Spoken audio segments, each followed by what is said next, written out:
All right, so we are live. I am very happy once again to have Dr. Lorraine Maita with me tonight. It's an honor to have you back again. We were just talking before we even started. There's so much to cover tonight. Who knows? There may be a part two because I know once we get going, we get going. So welcome back. I hope everything is well. How you doing? I'm great. And I hope everybody else is doing great. And that's why we get together and have these chats to help people feel good again. I rebranded my How to Live Younger website because people thought it was Botox or geriatrics, Hmm. and they would thought it was how to live longer. I can't promise you you'll live longer, but I can tell you that you can feel good again and you're going to live healthier. That's our goal. It's the time we're on this earth. Let's feel as good as we can. Excellent, excellent. So let's dive in. I mean, one of the complaints, or I should say, many of the complaints I get coming into my facility is brain fog, anxiety, loss of energy, dryness, just no more oomph. I can't focus, and it's just so much hormone related. So it can be thyroid, it can be cortisol, it can be estrogen, it can be progesterone, and they read so much online and they don't know where to turn. They go to their primary care, maybe they go to a gynecologist and say, "This is what's happening," and we get, "Well, that's just the way it is for you. You're premenopause, you're in menopause, suck it up." Some will just say, "Here, have birth control," or "Here's an SSRI." And then the patient walks away and they're left with, "I don't know what to do." So then they turn to social media, which is wonderful on some parts, not so great on a lot of other parts. So tonight I wanted to just talk about, like, where are we at with estrogen, testosterone, sex hormone binding globulin, and talk about cortisol and a little bit on thyroid. I know there's so much to talk about. So, from your experience, right, when somebody comes to your office, do you see these same complaints, and how do you begin? I see the exact same complaints. I used to start my talks. Are you feeling fat, flabby, flaky, foggy, fatigued, forgetful? And everybody would chuckle and raise their hands like, oh my God, that's me. Yeah. I see the exact same things, and you don't always know because it could be any of the things that you just said. So I unpack it because you have to test and don't guess. Most of the time I can tell that there's something, hormonal going on, and I can't always pinpoint which hormones. Most of the time I can, but you have to test because there's so many overlapping symptoms. And I have an acronym from the Institute for Functional Medicine called STAINS. So these are the things underlying milieu that these issues come up: stress, toxins, adverse food reactions or allergens, inflammation or infection, nutritional excess or deficiency, sleep. So those are a lot of the causative factors that cause hormonal disruption. And so I unpack it with I take a deep history because you can have somebody with the same symptoms, different cause, or Mhm. the same cause with different symptoms. So my job in the beginning is to figure out what tests are the most appropriate tests, and I always do a cortisol test. I always test thyroid. I always test hormones. I test inflammatory markers. And then I put people through a detoxification and elimination. And even though I get a lot of pushback on that sometimes, like I eat healthy. If I had $1 for every Yeah. time I eat healthy, yeah, you're healthy based on what the marketers tell you is healthy, but you Right. don't know how your body's responding. You could have two people having the same healthy dish, and one will respond poorly to it, another would respond like, oh wow, this is energizing, this is the best thing, right? So we take people through an elimination and detoxification, and I try to get people better faster. And the way I do that is I combine, because people said, I did a detox, I did the whole 30, I did this, I did that. Everybody does a detox differently, but I do it where we want to heal the gut, and I use product for that. Decrease inflammation, which is the same product, a shake that I use to heal the gut, because most of your immune system is in the gut, probably 80% or more. And then I use detoxifying herbs, and we eliminate the 10 most troublesome foods for just 2 weeks. So anybody could do it for 2 weeks, because people get, oh my God, what am I going to eat? You eat paleo, chicken, fish, fruits, vegetables, nuts, seeds. There's a lot. Eat food. Yeah, you eat food.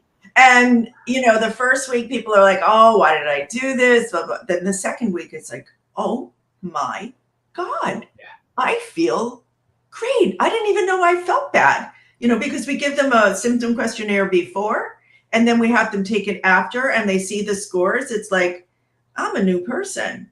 So then that's like the process of elimination, no pun intended.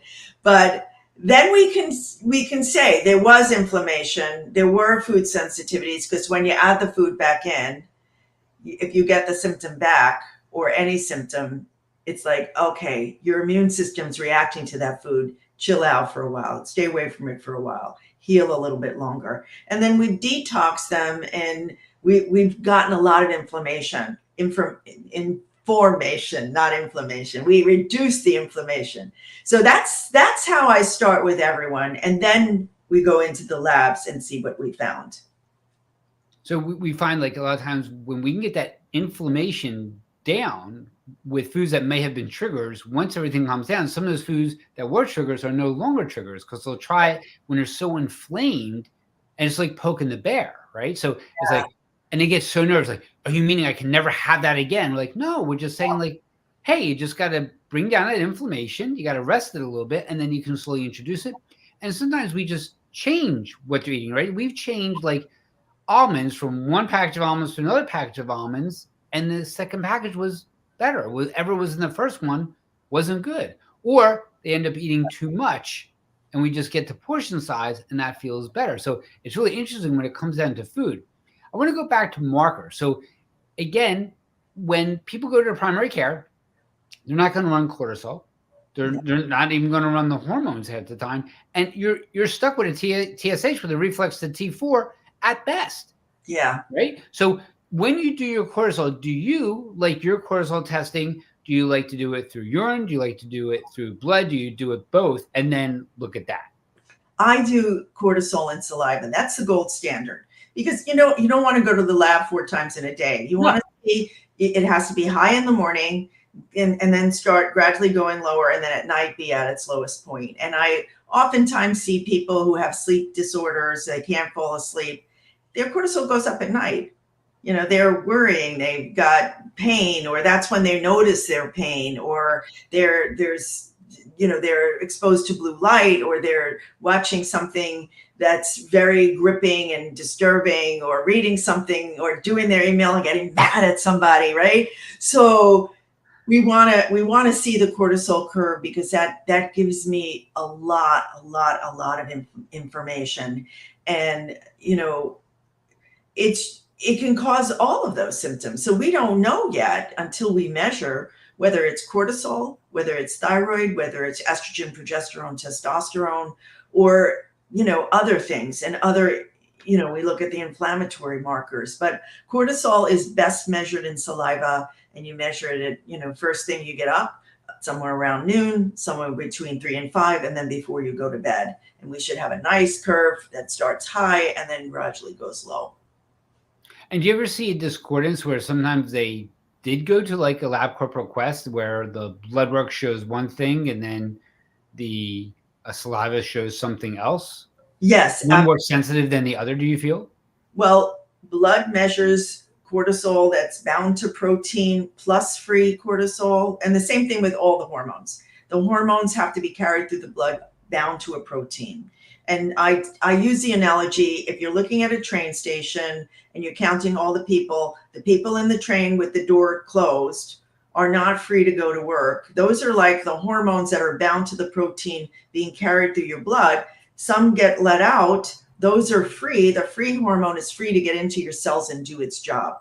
So saliva measures only free because there's no blood carrying it around. So you're looking at 2 different things, and you're measuring 2 different things. And I often find that people who get their blood drawn and have cortisol done in the blood, if they rush to the lab and they were left waiting and then they're late for their appointment and then they're at a hard stick, it's going to make your cortisol go up. And that's not a really ideal situation. So, cortisol is going to react.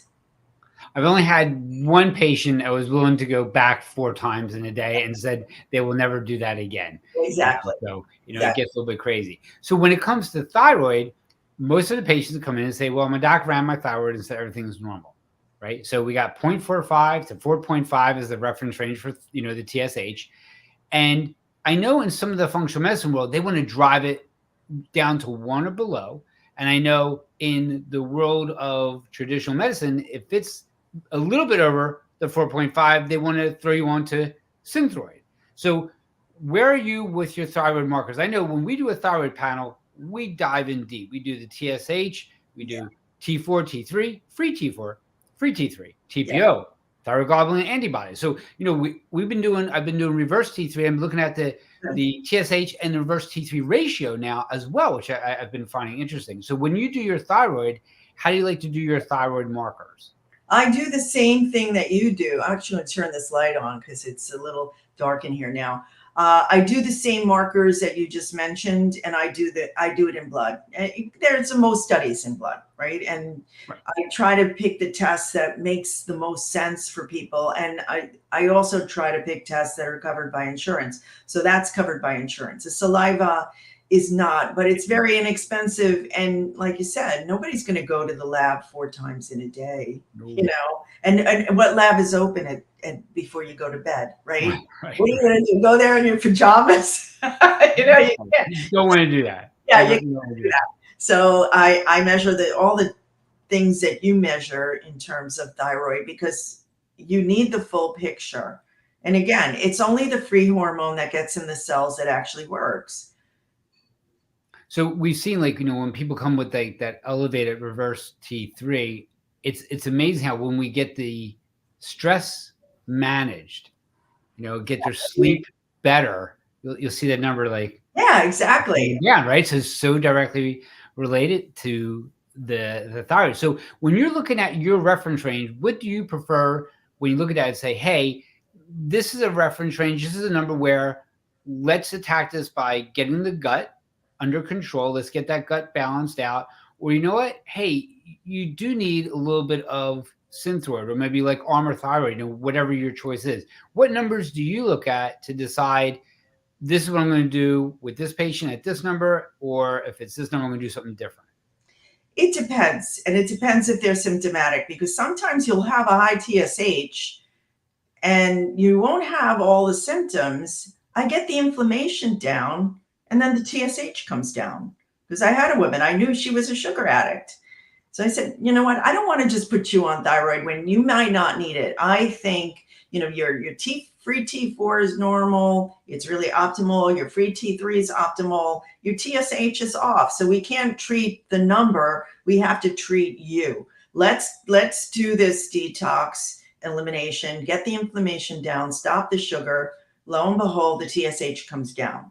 Now, as a guideline, some in functional medicine would say 0.2 to 3. Some will say to 4. A lot is going to depend upon the age of the person. It's going to depend upon their symptoms. I don't like to go lower than 0.2. I tend to not, because you need TSH to help make bone. So if you suppress the thyroid too much with thyroid hormone and the TSH goes too low, you're sacrificing your bones. So, and if a person feels absolutely great and their TSH is above 3, I don't necessarily, if their T4 and T3 are optimal, I don't necessarily think they need to be given hormones, right? You're treating the patient, not the number, and not everybody's going to fit neatly into that box. Yes, I look at some of the recent studies, like if the TSH isn't above a 10 and given the other markers are relatively normal, then just let's change this lifestyle. Let's really look at the gut, because you see a lot of imbalance there. And that's how to address that as opposed, hey, let's start doing this med. Exactly. And that's why I always do this process first, because I save people from being on a lot of supplements, doing a lot of testing, and being on a lot of meds, because all of this hormone imbalance is due to inflammation. You fix the inflammation, the hormones kind of go back into place. And that's why, look, if somebody is above 4, that's stretching it for TSH. And again, a lot will depend upon if they're symptomatic or not. And do you look at it also differently if it's like presenting like a traditional hypothyroid versus like a Hashimoto's? I treat people in a way the same, but with Hashimoto's, I'm much more careful about food sensitivities and immune dysfunction and gut healing. In that one process that we do that takes people through this process for, a 2-week elimination, but there's a preparation and there's a reintroduction. With autoimmune, I may ask people to do it longer. And also, I like to do food sensitivity testing, because oftentimes people, oh, I'm gluten free, but then they'll have other things that then they get sensitive to that. So, God has a sense of humor. You get sensitive to the things you eat all the time. and it's like, then what am I going to eat? Well, this is what we try to figure out. And there's still always plenty of choice. There's always plenty of choice. And patients will say to me, well, I am gluten free. I'm like, okay, that's great. Are you grain free? They're like, I'm gluten free. I'm like, okay. So Yeah. we gotta dig a little bit deeper. So what about the other side of the spectrum, right? So that's a hypothyroid. We'll see like a Hashimoto's. What about Graves? What about the opposite side of the spectrum? What do you see when you see that? Well, I don't usually treat Graves, because that can be a medical emergency. I did when I worked in the emergency room. You have to absolutely have no iodine. And there's iodine in many supplements. There's iodine in salt. There's most packaged foods don't have iodine in it, but you have to be extremely careful, because that could kill you. I mean, it will make your heart race to the point where you pass out, right? So that has to be treated. You have to slow the heart rate down, and that is usually handled. The rest is handled by an endocrinologist. But the same as with any other autoimmune disorder. If it's a mild case, I don't like people to have to go through ablating their thyroid, taking the thyroid out, or using radioactive iodine. We do the same process of calming the immune system down, removing any incentives for that, like toxins, inflammation, infection. The interesting thing is most autoimmune disorders occur in women. They're more common in women when the hormones are changing. And I call it the 4 Ps. Puberty, the hormones are ramping up and they're all over the place. Someone who has teenage girls knows. Postpartum, and postpartum is where women have more antibodies than men, because that antibodies are made to protect the unborn child and then to protect the child through breast milk. So women and unborn baby or new infants get less infections because of the antibodies, but those antibodies get really kicked up when the hormones start fluctuating. And that's when you start seeing autoimmune, also perimenopause and postmenopause. So Graves is often seen at around those times. But Graves is an emergency. And if you can get the heart rate slowed with a beta blocker so that you don't pass out, you do all the things to treat infections and inflammation, food sensitivities, heal the gut. And oftentimes you don't need to have any issues, but it's a medical emergency. You should know that's, I send people to the emergency room for that. Gotcha. And when you do blood work, do you ever look at blood work for like selenium and iodine? Do you ever look at that? Always. And I'm very much against these thyroid formulas because they all have selenium and iodine. And what people don't realize is too much or too little of either of them is no good. You have to have that right amount. So I always measure because I have people that take too much. I had a woman who came in, she had seen a functional medicine doctor 10 years prior to coming to see me, and he put her on iodine. And she just stayed on it for 10 years. She went into atrial fibrillation and her iodine levels were 10,000. 10,000. You can't get rid of that stuff. So Right. that's why, wow, you have to you measure. That's why I say to people, measure. Don't just take these things thinking, oh, it's just a supplement. It's too much or too little of selenium or iodine can damage your thyroid. Right. And we hear, and often, I've used selenium and myo-inositol together. Has some good results with that. And we're not telling anybody to take these supplements, just for the record. We're just saying, before I you check do. any right, and before you start any supplement, please check with your doc first. So we're saying that as our Yeah. disclaimer here, right? We're just talking about supplements. But one of the things, a lot of our patients, when we start talking about supplements and are on Synthroid, levothyroxine, nobody ever told them to take their supplements like 4 hours away from that. Yeah. Nobody ever said that to them. So we find that very interesting. So I always tell my patients that when you're on this medication, you're taking supplements of anything, it's just best to take it 4 hours away. Yeah. I'm a little more liberal, you could take it an hour. It depends on the supplement too. But thyroid always, always, always has to be taken on an empty stomach. You can't have, it's hard to absorb, and they were lucky to make it into a pill because all these new peptides coming out. Yeah. Peptides are almost all injectables because Right. they're not well absorbed. They're destroyed by stomach acid. So you don't want to put anything in your stomach to stimulate the acid because then your thyroid is going to be destroyed. Right. Well, that's why we say empty stomach and not taking calcium with it, or not taking,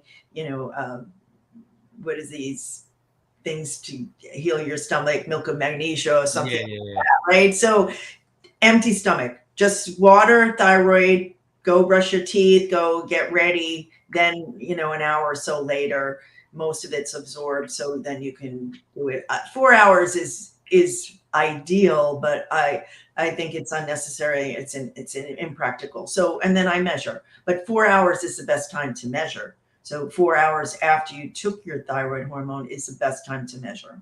Gotcha. One of our patients, they got up when they got up in the middle of the night, 2, 3 o'clock in the morning. That's when they went in, take their stomach is empty. They take it, they go right back to bed. And yeah, if they happen to be up, fine. I wouldn't mean, wake up just for that, No, it's like, morning, evening, night, time to go to the bathroom, and they kept their pill out, and that's it. Yeah, that's fine. It was nice and easy. So can you share some of the symptoms that's related to a hypothyroid, a Hashimoto's, that, patients don't realize, well, wow, that is related to thyroid, because there's so many that's related to thyroid. So what have you seen in your practice where it's like, well, we don't see that one normally, and here's the common ones that we do see? Well, I see more hypo than hyper, but I have to always warn people that if I put you on thyroid, you have to know what it feels like if you have too much. So just think when you're turning up the metabolism, you're turning up the heat, you'll be hot, dry, shaky, you'll have palpitations, your heart will just like beat out of your chest. And if it's beating too fast, it's not going to fill with blood. If it's not going to fill completely with blood because it's not open long enough, you're not going to get blood to your head. So you might be lightheaded. You might not get enough blood to your lungs. So you'll be short of breath, and you'll have diarrhea because it's speeding everything up. So those are the most common symptom of hyper, too much thyroid. Too little, again, you're dry in a different way. You're constipated, you're tired, your memory is poor, and you're not sharp. You can get rhythm disturbances in your heart with hyper and hypo, but it's more common to have a very fast heart rate with hyper, too much. So you can get, the heart really needs thyroid hormone to work. And that's why sometimes you need to give T3, and you need to people they start losing the outer part of their eyebrows. Maybe their sides of their mouth go down, but there are changes in they lose hair. The skin is dry and flaky. The hair is brittle. The nails break. So those are the most common of too little thyroid, because thyroid is going to make everything grow and be healthy, and it controls temperature and metabolism. And of course, with too little thyroid, you gain weight. Too much, you lose. And the ladies will say, "Oh, just give me thyroid, I'll lose weight." Not necessarily. You're going to cause a lot more problems.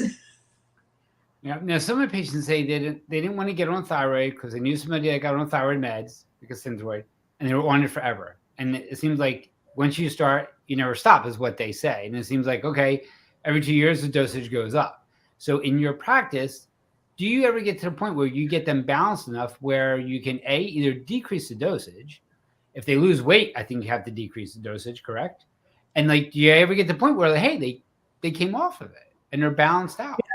I do, but a lot of people come to me with Hashimoto's, and Hashimoto's is, since nobody checks for it or measures it, over time, and it may take 10 or 20 years, it destroys your thyroid. So you have so little left that nothing is going to replace that, right? So, a lot of it depends upon how soon you come after diagnosis and what the cause is, or if it's a toxin that's temporary and you detox somebody, or it's a nutritional deficiency. All those things you can turn around, but once something has been destroyed by an autoimmune condition, you might not be able to. Gotcha. I've seen sometimes, and maybe you can talk to this, would be great. Like a person goes through just a horrible, stressful time. Thyroid markers get wonky. Nothing's done with any medicine. And then as time moves on, maybe 6 months, 8 months later, those thyroid markers come back normal. And everything was driven by this very stressful event. Yes. I see that. Yeah. That's why sometimes it depends on all that I see, where I'm not always quick to, especially in somebody a little older, because you can get some people, even when the levels are low. I've given people T3 and they get palpitations, even if it's low. So some people are extremely sensitive, and we have to be always aware of that. But that's, again, another reason why I put people through this whole process first, and I repeat it. And then if it's still bad, that's fine. Then they need thyroid hormone, especially if they're symptomatic. And there are some people, they call it subclinical, where the numbers don't look so bad, but they feel it. And since the numbers are not ideal and they've been suffering and they have the symptoms, and you have numbers that are not optimal, you try a little and see how people feel. And some people, it's like, wow, I'm alive again. And just a little touch. That's all they needed, a little touch. And do you see that happening within 2 weeks, 3 weeks, a week? Some people respond right away within a few days. That's excellent. Their thyroid acts fast. It's faster. And you can change the dose. Usually we wait a month because, hormones are like, I tell them, like contractors. You hire the contractor, you have the workers, you have the material, but your house is not built yet, right? It's going to take a little bit of time so that the hormones get into your nucleus and tells you to, the DNA starts making proteins that tell the body to build this, break down that, do this, do that, just like a contractor would tell the workers. Now, with sex hormones, like the steroid hormones, cortisol, estrogen, progesterone, testosterone, they're a steroid type hormone as opposed to a peptide hormone. They take a little longer. So I can have people feel better right away, but you're going to reach a peak effect by 2 months. So I usually don't check right away. Somebody complains, why are you waiting 2 months to check to see if it's right? Mm-hmm. Because you're still going to see more develop, and you're going to get better and better. And at the 2 month mark, what you see is what you get. And then that's when it's the best time to measure. Gotcha. So before we put thyroid behind us for a little bit, can we just talk about the importance of the diagnostic ultrasound of the thyroid? So I don't know what's happening where you're at, but it's hard to get in to see an endocrinologist. I must have to plead my case. I got to run all the markers. I got to set up for the diagnostic ultrasound of the thyroid and then say, here's the case, you got to go see them. right? So can we just talk about a little bit about the importance of the diagnostic ultrasound of the thyroid and when you like to incorporate that? I like to incorporate that when I have anybody with an autoimmune disorder, because you can or an enlarged thyroid, or if I feel a nodule, because you don't know what's there. And I it takes about 6 months to get into an endocrinologist. So Right. I can get somebody started. And if any of those things occur, if they have Hashimoto's, if they have nodules, if they have an enlarged thyroid, I think you should get an ultrasound, because you don't know what you're looking at, and nodules can change, Hmm. especially like, some people have had hyperthyroid, and you're not always sure if it's Graves or what it is, and thyroiditis, and then the whole thyroid would get enlarged, and it could be a viral thing, Right. right? But we have to make sure those nodules are not cancer. But if you are going to get a cancer, thyroid cancer is probably one of the better ones to get, because people, it's it's hard to say curable, but it is. People do well, and it's better to find something early. Right. Right. Get that thyroidectomy done and And move it's forward sometimes with it's it. only partial, Yeah. so it's not always a full removal. Right. So we'll put thyroids aside and then we'll get to the next one, which is, let's start at the top. So about estrogen and, hormone replacement therapy. And we'll start with the Women's Health Initiative, because I still hear doctors say today, oh my God, don't use estrogen. It causes cancer. It's the worst thing. Did you see this study? And I'm like, well, did you see the latest information that's out there? So if you can share about the Women's Health Initiative, and let's talk about estrogen and why estrogen is important. Okay. Well, the Women's Health Initiative was interesting because the principal investigator in 2017 wrote that this study was hijacked. The press got a hold of the results, put it out there before the investigators got to give context to it.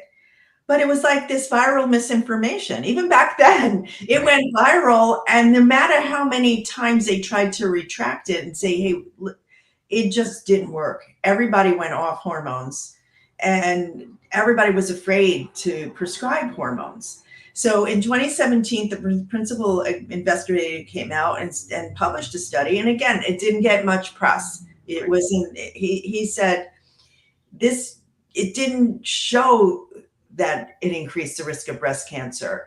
When you started analyzing it, you compare a control group to a group that's getting the hormone, right? And the control group is supposed to represent the amount of time, the rate of breast cancer in the normal population. Well, it just so happens that that control group had a decreased risk, and that the population that actually got the hormones had the same risk, or similar risk to those in the population. So you're comparing, and it looked like it was a higher rate, but it wasn't. And when they had better statistical analysis, and then they looked at what was the rate of cancer on women who just had estrogen alone. They had no uterus, and they had estrogen and no progestins. That used a synthetic progestin. Most of the people in that study used synthetic.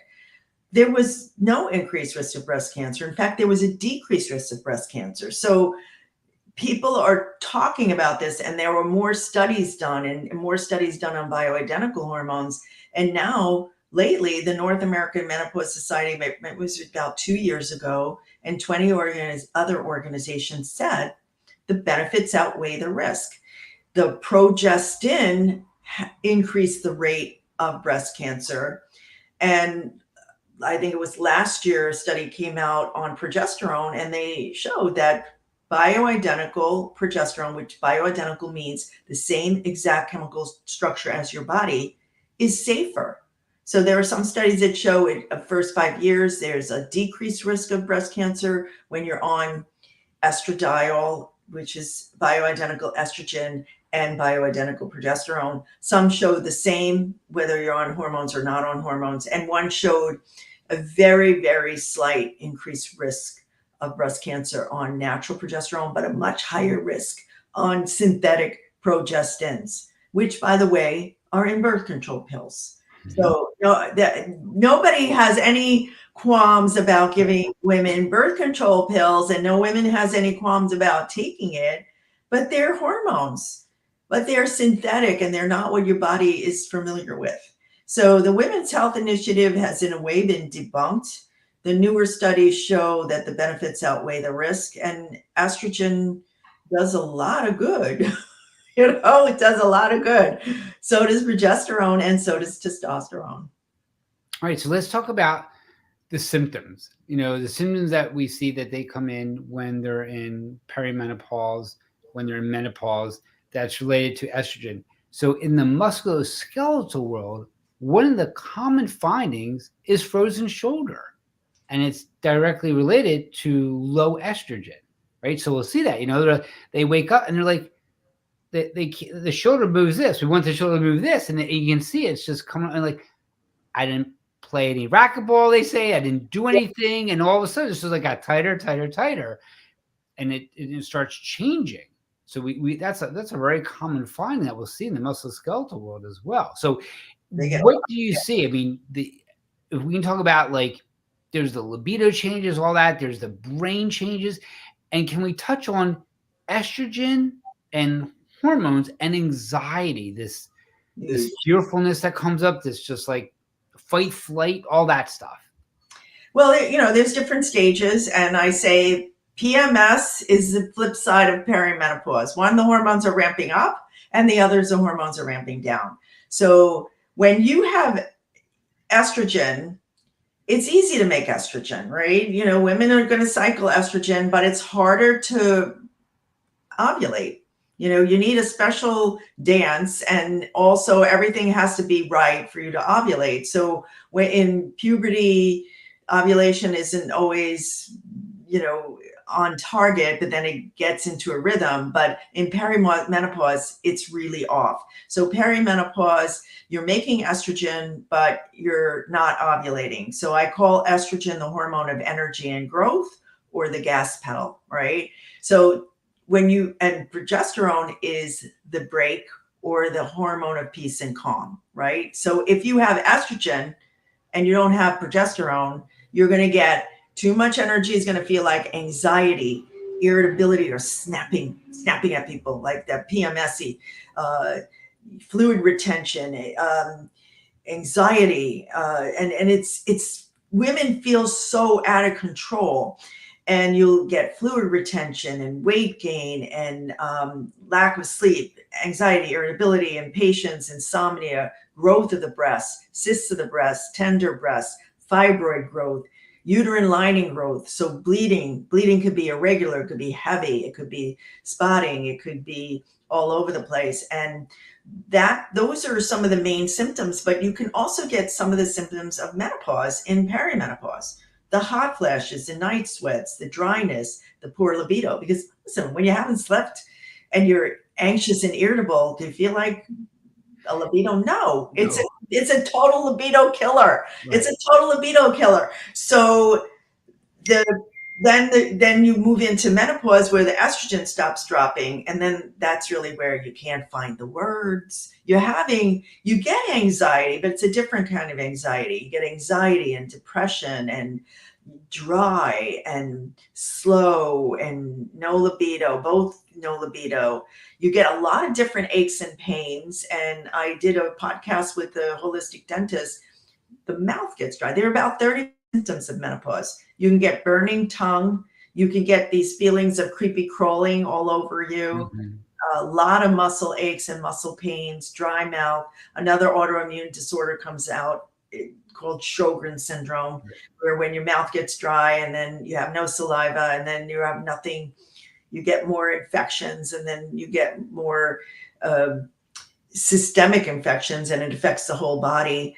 But it's dry eyes, dry skin, dry vagina, dry, poor memory, lack of sleep, anxiety, depression, low libido, pain, feeling listless.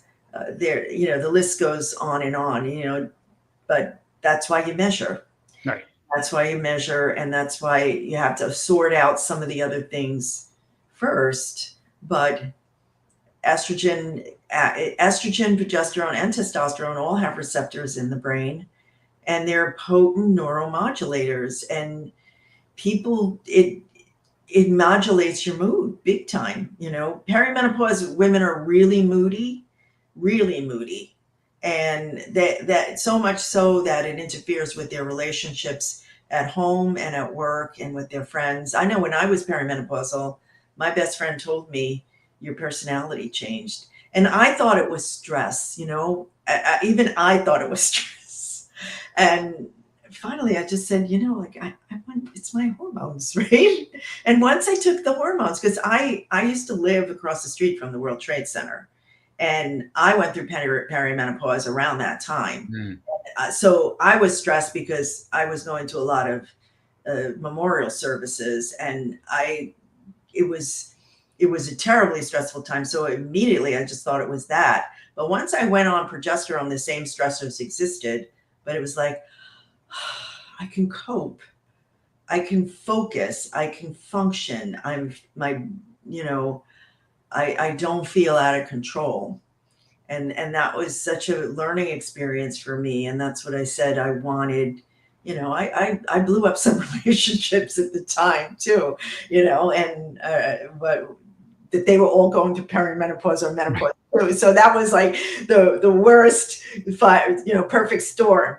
But no, and that's why I started dedicating my life to this, because I see so many women dismissed, and I went from doctor to doctor to doctor, and they wanted to put me on SSRIs, or somebody did hormones and it was a one size fits all and it didn't fit me, and everything, nothing was working for me. And then finally, I met some people that taught me, and I studied it, and then it was like, I got this now. I got this now. And I studied under like 6 different philosophies, so that it's kind of like having a buffet. Like, okay, this doesn't work for you. I have this, I have that, I have that. Whereas so many people, like today, I just had somebody where they were imbalanced. They were on estrogen and progesterone, but they weren't on enough progesterone, and they were edgy. They really didn't feel quite right. And I said, you need more progesterone. He said, no, that doctor won't give me more.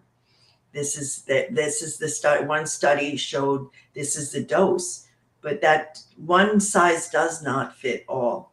Right.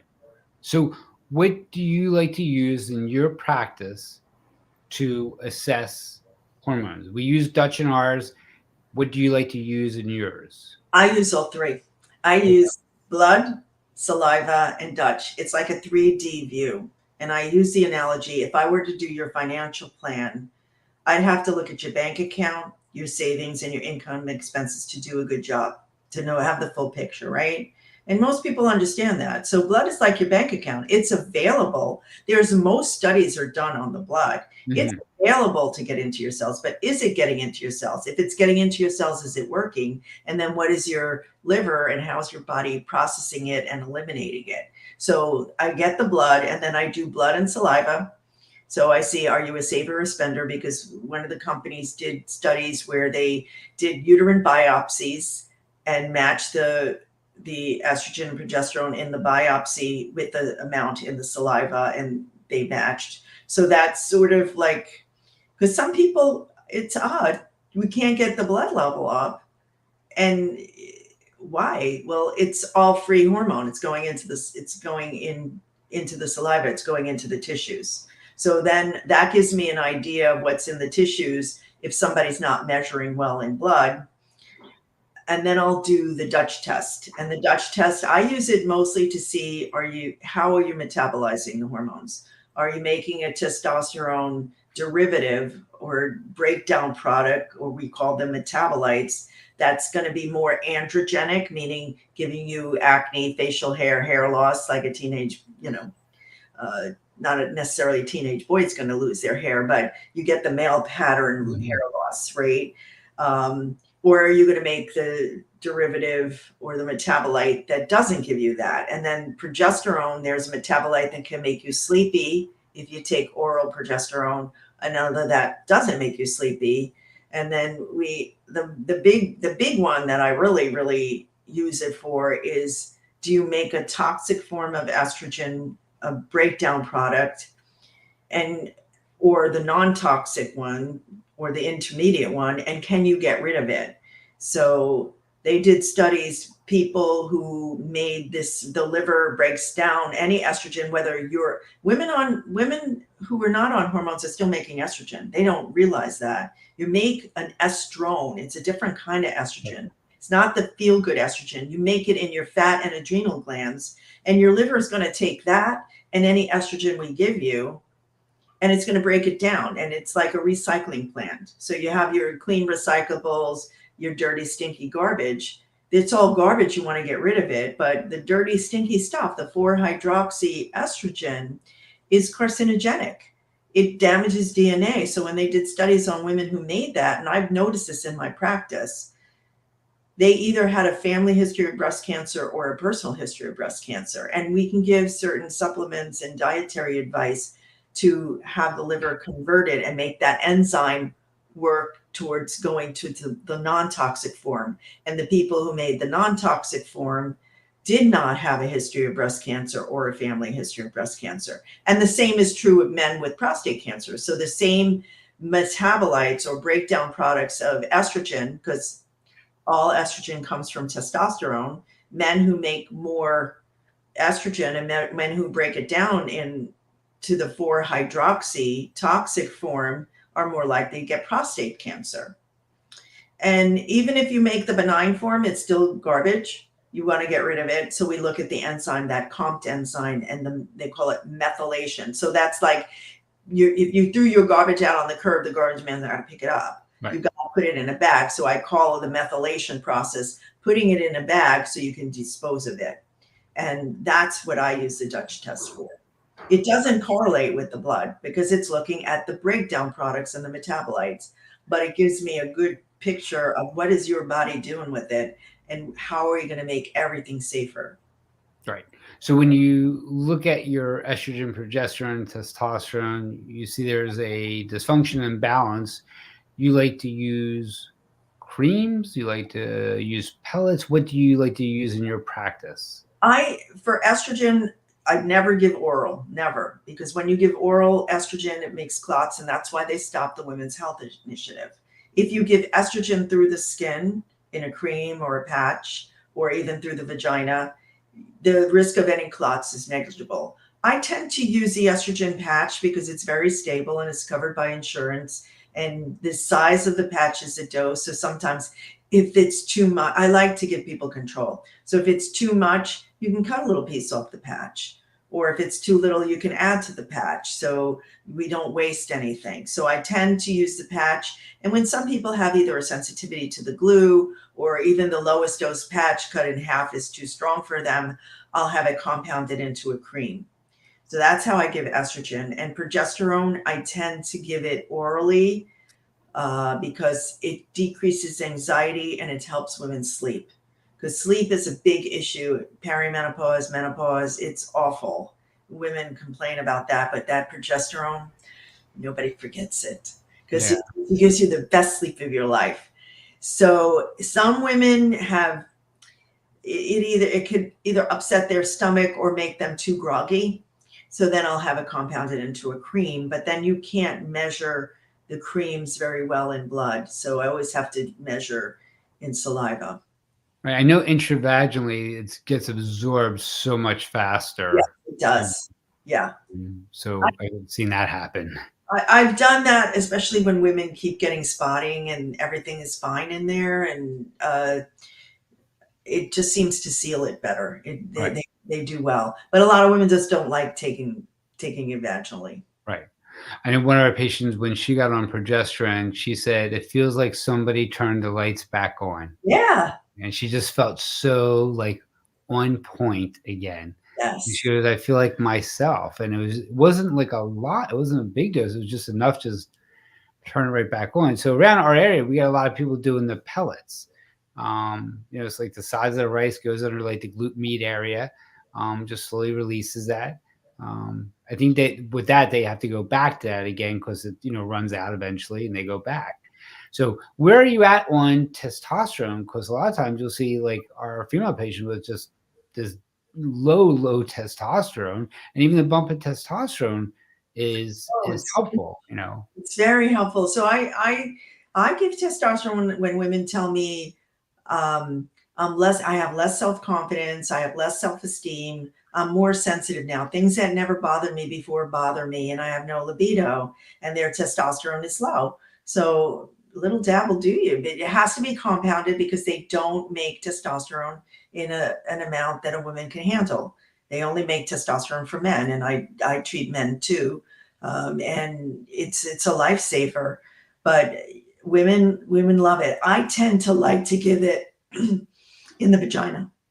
You put a little dab on your finger and you put it up there on the G spot, and let me tell you, it keeps the vagina moist. You won't grow hair there. You won't transfer it to anyone, and it enhances orgasm because if you put a little on the G spot, it's like, one of my patients said, I get orgasm like that. Yeah. He loves it. So, but some women don't don't want to do that. They most like it because for all those reasons. But if you give it on the skin, sometimes you'll grow hair where you put it. So you always Right. have to rotate the site and put it on sort of non-hairy spots. And you don't want to put it like some women, they want to put their progesterone on the wrist like this, and It's not perfume. no, it's not perfume. And then when you go pick up a child, that could transfer. And Yeah. testosterone is something you don't want to transfer to any. Right. To a man, it's going to be nothing. It's like a drop in the bucket. But to a child, you don't want to transfer your hormones to a child. Got it. So, here's a question from one of our audience. When you become estrogen dominant to your progesterone, what do you recommend? I recommend certain things. First of all, we want to decrease the estrogen by fiber. Make sure you're moving your bowels. The women who have big problems with hormone replacement are the women who are constipated. So I want fiber. I want more cruciferous vegetables like broccoli, cauliflower, kale, Brussels sprouts, arugula, radishes, chia seed, flax seed, I like ground flax meal. The seed doesn't really do as much. And also to decrease what they call xenoestrogens. These are chemical forms of estrogen in our environment from toxins. The biggie is plastics. Plastics. Right. Do never, ever heat in plastic. And there's microplastics everywhere. So make sure your water is filtered, like reverse osmosis filtered.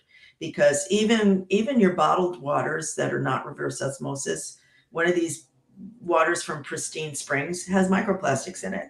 They found them in the top of the Andes. They found it in the deepest, most pristine lakes. You want to avoid products that have chemicals in them, like phthalates, parabens, petroleum-based products, because some of these, and herbicides and pesticides. So, you can't eat everything organic, but at least eat the dirty dozen organic. The Environmental Working Group has a list out every year. Most of the things are repeats, but each year there's maybe one different one. But eat those organic because herbicides and pesticides act like estrogen. And also, they call them obesogens. They make you gain weight. Just like if you were estrogen dominant, you would gain weight. So first you try to decrease it by decreasing those toxins, increasing the fiber, increasing your bowel movements, increasing the cruciferous vegetables that help you metabolize better. And then when that doesn't really help, I give progesterone. Gotcha. Now, in a younger woman who's like below 40 or below 45, I'll try some herbals. I don't always want to put people on progesterone first thing. If they're younger and they still have some eggs left, we want to coax them into ovulating. So we use some formulas with chasteberry and some other things that help. Chasteberry is great. Yep. Yeah. Chasteberry is one of the things in some of the formulas that I use. Yeah, it's pretty good stuff. Chasteberry, we had some good results with that. I have too. Yeah, like chasteberry. Not in the older women, because we all born with a set number of eggs, and then we run out, and it's just not going to happen. Right. So I have other questions. So in a postmenopause patient, I have, which route of progesterone do you prefer? And the person says, can't seem to get the progesterone to support the estrogen, tried both progesterone oral and topical administered into my inner thigh nightly. So we see that. That's the question. So which route of progesterone do you prefer? I prefer the oral. Okay. Last And you then tried both the oral and topical to the inner thigh, but still could not get it raised. Well, but you might be measuring it in the wrong way. If you try to measure it in blood, you're not going to see it raised in blood. So anytime I give it topical progesterone, I measure it in saliva. Gotcha. So that's a great answer, Lori. Thank you for asking that question. Sometimes I do both because somebody needs more progesterone, but increasing progesterone makes them too tired, but they still need more. So I'll give them the oral because it's enough to make them sleep, allow them to sleep, and then I'll throw a little bit of topical. Gotcha. Yeah, but then you have to measure, in saliva. Gotcha. Okay, super. All right, so here's the next question that we have. What role do you believe mental and emotional health play in hormone imbalance? And is there a way to test for the influence of these particular factors? Well, I wrote a blog on that, both estrogen, all of the hormones, estrogen, progesterone, testosterone, have receptors in the brain. And estrogen is actually made in the brain, and it stimulates the progesterone can act on a receptor called GABA, which is calming. Progesterone has been used to help people recover from brain trauma and stroke. Testosterone has been shown to decrease anxiety and depression, and so has estrogen. So they're really have a lot to do with your moods. And as I said, they're potent neuromodulators, and they're receptors for them in the brain. Right. So again, we were talking about this a little bit in the meeting before we started, the relationship between neurotransmitters and hormones. If we can talk to that. Neurotransmitters are made in the nerve cells and travel through the nerve and through the synapses. Some of them are made actually in the adrenal glands, right? So you have your epinephrine and your norepinephrine. There's a dance between, say, cortisol and adrenaline, right? So you get the signal, danger signal from your brain. The first thing that's done is that adrenaline. And then the second signal is the cortisol. So the neurotransmitters work faster. They're like so immediate, but they send the signals to the other glands and hormones. Hey, we get in gear now. We need you. So then cortisol goes up, and that allows you to fight or flee. And, so that combination of adrenaline and cortisol is going to make your blood sugar higher because you need that energy, and it's going to raise blood pressure and pulse to give you that ability to fight or flee. And then it works on the other hormone. When the blood sugar goes up, what goes up must come down. It's going to signal another hormone, insulin, to bring that sugar into the cells, because that's where it's needed to get energy. And if it's a constant signal, you get resistant to the hormones, right? So, there's a pet peeve. There's no such thing as adrenal fatigue. The adrenals don't fatigue.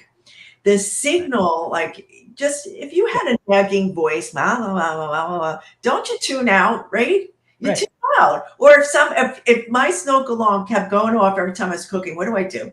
I turn it off because I need to finish what I have to do. I heard you. It's enough, right? So what happens is your brain, which has all these neuroendocrine and neurotransmitters and other signaling hormones, just says, I'm not listening anymore. Click. They turn off. And then your adrenal glands are like, they don't need me anymore. And then cortisol drops.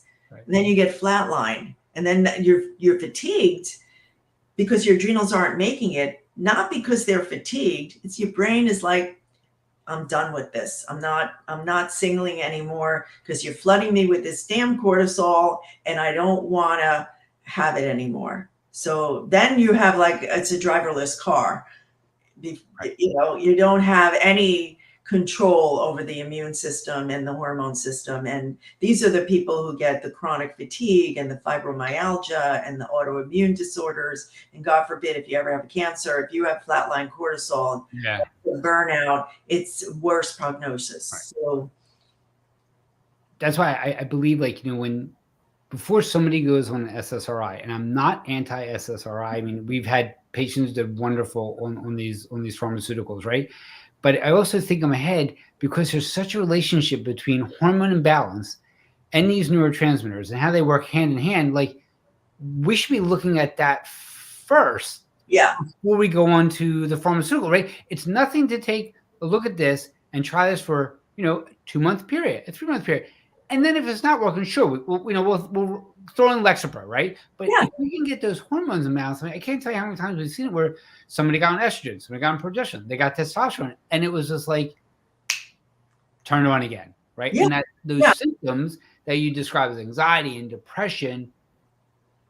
Right. And there's so much fear about hormones. Well, first of all, what was shocking to me, we have a colleague that she's very honest and she's like the hormone guru. And she even said she never learned about this. And she's a gynecologist. And then Johns Hopkins did a study and said 80% are not taught anything about perimenopause or menopause or hormones. You learn about the pill from the pharmaceutical rep. So they want to know, but they don't have time. It's not taught in residency. And then once you get a job and you're an employee, and almost most doctors are employees now, you got 7 to 11 minutes.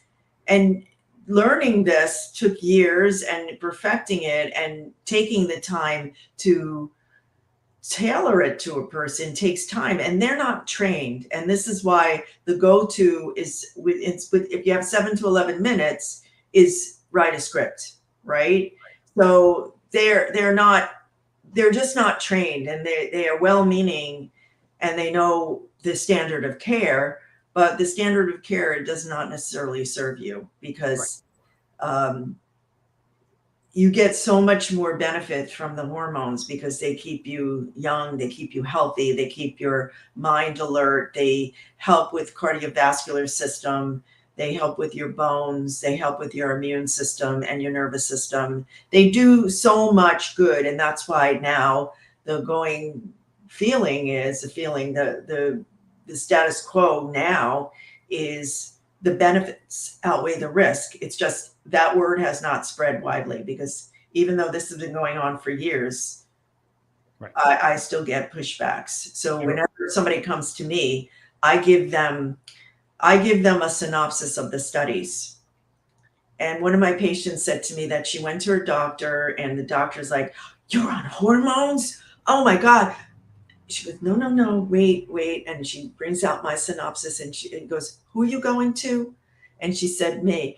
And she goes, "I wanted to tell you." He was like, "Oh, okay, that's okay." So I guess I've won some people. Yeah, you got one there, so that's great. I mean, I show the studies, and they're like, you can't refute that. You can't refute that. And then some people are open enough to say, "Hey, yeah." So a lot of the people who were kind of nasty to me when I started this are like, they refer to me like, "Just go to her. Right. Just go to her. She knows what she's doing." Right. Right. But it's just a lack of training, and it's kind of sad. And women, they don't always know who to turn to. Right. So thank God there's practitioners like you. So it's wonderful. Are you okay for some more questions? Because we got more questions. All right, excellent. Thank you. So postmenopausal bleeding. What do you recommend when estrogen dominant to progesterone causes like postmenopausal bleeding? How do we switch that around? Well, first of all, you get rid of the estrogen dominance and you balance it with progesterone, right? And you decrease the inflammation. So detox, you look at the estrogen metabolism. And if you're a COMT enzyme and you're not methylating, you need to methylate, because you can reabsorb those metabolites, those breakdown products that are going to have estrogenic effects, but they're not going to measure in your blood and your saliva. They're only going to measure in the urine, and it's too expensive to keep following the urine. Right. So I do all of the above. I make sure they're moving their bowels. Also, if they don't have a gallbladder, and make sure they get bile flowing, that they balance the estrogen with the progesterone, and you'll see the bleeding stops, the uterine lining shrinks. I had somebody who came in with a lining of 21, and yeah, it should be less than 5. So we got her down. We got her down. You know, like the first few rounds, you'll bleed more because you have a thick lining. And then I've seen fibroids shrink. Sometimes you just need to be checked because sometimes it's polyps, and polyps don't respond to hormones, and they're just going to bleed. So they need to be removed. Otherwise, it just gets a little messy, right? Mm-hmm. But I make sure the estrogen and progesterone are balanced, that you decrease inflammation, you're moving your bowels, your metabolites, you're metabolizing it properly, and you're eating healthy, getting enough fiber. Right. So do you recommend the progesterone first or together? Yeah, but all together, you can't. It's like baking a cake. You leave one ingredient out, Right. it's a flop. But most of the time, I've already prepped people and I've done all that so that if they're still getting bleeding, I raise the progesterone to make sure they're balanced. And then, sometimes you have to be checked out. You have to have a pelvic ultrasound, and sometimes you need a biopsy, especially if it continues. Right. So I want to talk about endocrine disruptors, and that's a whole nother hour, right? So we'll talk about like what can you do, like when we look at endocrine disruptors, there's so much that's out there, and I don't want to create a setting of fearfulness because then we'll never leave the house and we'll worry about everything, and we're going to wear tinfoil on our head and move to our own compound, right? So I want to be able to at least say, hey, let's avoid X, Y, and Z. So we talked about EWG. You mentioned that in the beginning. I talked about the Yucca app. I really liked the Yucca app because it uses the European standards, looking at chemicals that are allowed in products that we will use on our hair for shampoo, skin, eyeliner, just creams. Anything that has a barcode, it will look at. It doesn't look at supplements or vitamins or anything like that. But using the European standard, it's like, as the United States, we allow a lot more stuff in than these folks do it. And it's nice because it gives you this little, like, here's what's not good about it. Now, sometimes, it'll look up like, hey, this one has too much sodium if you're looking at a packaged food. But for the most part, it's like, well, it has this chemical in it, it has this chemical in it, and it'll give you like an alternative, use this instead. So when we look around us, I mean, I always tell people, the scented trash bags, don't use those. Don't use the stuff that you stick in the wall that does like a perfume smell and stuff like that. So in your setting, when you look at like hormones, is there any like top 3 that you say, hey, listen, we already talked about plastics, so that's that. So no water bottles, none of that. We use everything in jars. We transfer everything over. Iron skillet, pots and pans. I just bought a titanium cutting board. So there's all these things that are like, we want to be careful, but we don't want to go crazy. So in your thoughts, your top 3, like, get rid of this now. Yeah, well, it's definitely plastics, definitely Teflon, and a lot of the phthalates, parabens, BPAs. They're in all your personal care products. So, and now we have more choice. When I first, I spent 25 years in occupational and environmental medicine. You were afraid to eat, drink, or breathe because and that was then. That was way back when, and it's even worse now. Triclosan, it's found in like mouthwash and toothpaste, and in interesting, they took it out of bar soap, but it's in the pump soap, the liquid soaps. Why the FDA banned it from bar soap, but yet you can have it in the pumps, right?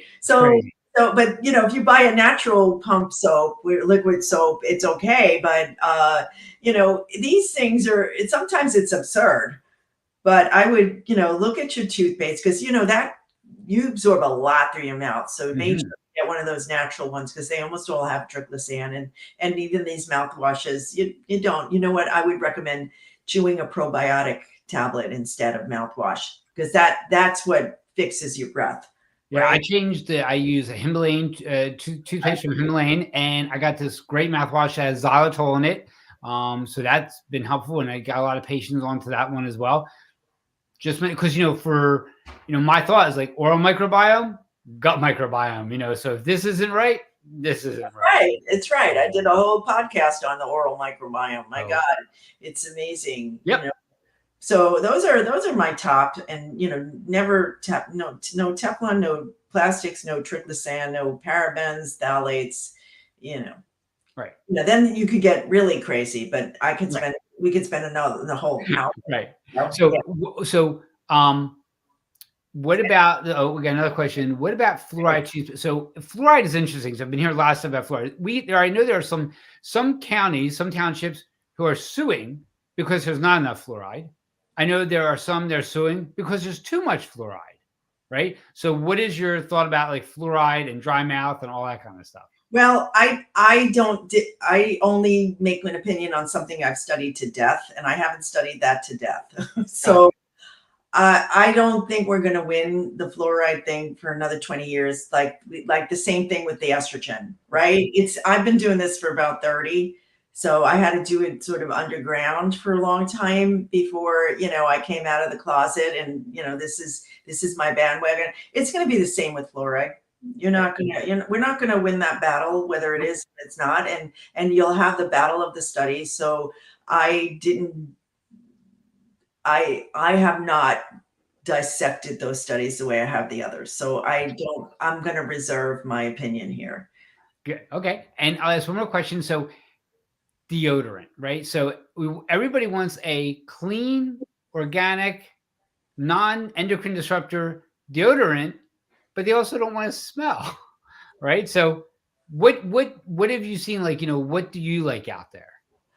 Well, there's a difference between a deodorant and an antiperspirant. There are a lot of clean deodorants that there's one that has oxygenated. I can't remember the exact name of it.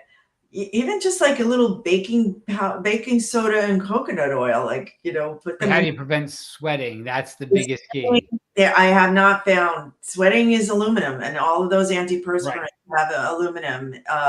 There is a medication called Drysol, but it makes you feel prickly. There is no antiperspirant that's natural. I've been looking. I haven't found. You can have a deodorant so you won't smell, but we don't have something that you're not going to sweat. Right. I have not found anything. I found stuff that, again, using the app, one's better than the other. Yeah. But I haven't found 100 out of 100. We haven't cracked that nut yet. No. Yeah. No. All right. So can you share with people how they can get in touch with you, how they can work with you, all that good stuff? All right. I have 2 different websites now. All these regulations drive me crazy. So my medical website, where it's a one-on-one doctor, I'm a doctor on that website. It's Vibrance for Life. The powers that be say that if I'm teaching and coaching, it's the Feel Good Again Institute. So you can work with me one-on-one. If in your New York, New Jersey, Pennsylvania, Florida, that's the Vibrance for Life. If you want education, like I have a course called HRT for You, and you get all the studies and you get to evaluate for yourself whether or not HRT is for you, the risks, the benefits, what are you missing if you don't take hormones? So courses, coaching, and I have blogs on both sites. Courses and coaching is the Feel Good Again Institute. Excellent. It's very super. So thank you very much again. We didn't even cover insulin and human growth hormone and melatonin and PCOS and endometriosis and anti-malarial hormone, right? So there's so much more. So I'm hoping that you can come back and join us again, because this was very, very informative, and I can't thank you enough. Thank you. Well, so much. I thank you, because we have to get the word out. It breaks my heart when I see women suffering and that they're drugged or dismissed, and that nobody can figure out what's wrong. And they've the most gratifying thing for me is when women tell me I got my life back, or I feel like myself again.